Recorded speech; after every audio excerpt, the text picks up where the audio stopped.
ये बड़ी खबर, बड़ी जानकारी जींद से बड़ी खबर आपको बता रही, जहां जींद रैली में बीरेंद्र सिंह का बड़ा ऐलान। बीजेपी जेजेपी गठबंधन पर बोले बीरेंद्र सिंह, कहा जेजेपी के साथ गठबंधन रहेगा तो मैं नहीं रहूंगा।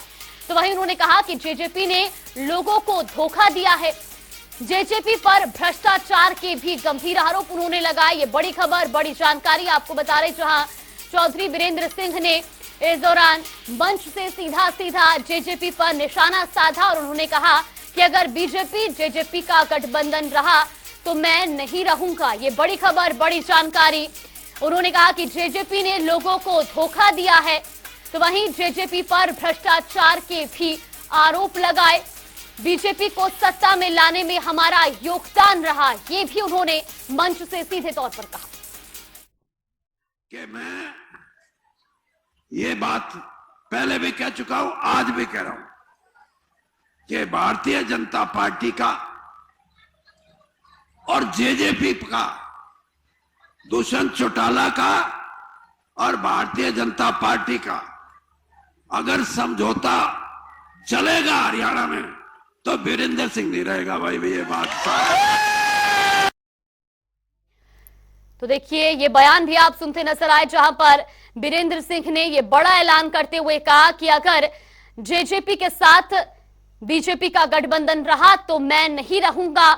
जेजेपी पर भ्रष्टाचार के भी उन्होंने आरोप लगाए और साथ ही कहा कि बीजेपी को सत्ता में लाने में हमारा योगदान रहा। आज जींद में उन्होंने ये बड़ी रैली करी और इस दौरान वो कई बड़े ऐलान करते भी नजर आए।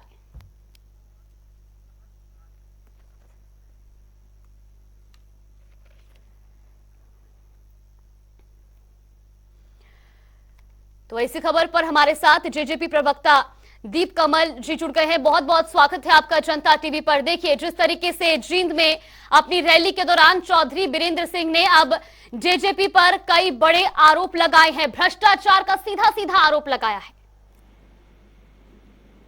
देखिए, बीरेंद्र सिंह जी का परिवार पिछले 6 महीने से उचाना के गांव में चौराहों पर जाकर यही बातें कह रहा है।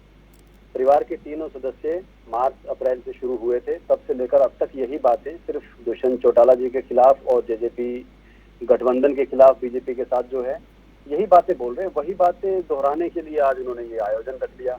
अब इसमें नई बात क्या है? वो तो हमेशा से ही 50,000 वोटों से जब से हारे हैं प्रेमलता जी और बीरेंद्र सिंह का परिवार दुष्यंत चौटाला के हाथों, तब से ही छटपटा रहे हैं इस बात पे और चाहते हैं कि किसी तरीके से दोबारा आमने सामने चुनाव ना लड़ना पड़े, कोई ऐसी सूरत ना आए कि दुष्यंत चौटाला का मुकाबला करना पड़े या कोई बात हो। वो बच रहे हैं कहीं ना कहीं और मुझे तो कोई स्पष्टता नजर नहीं आई।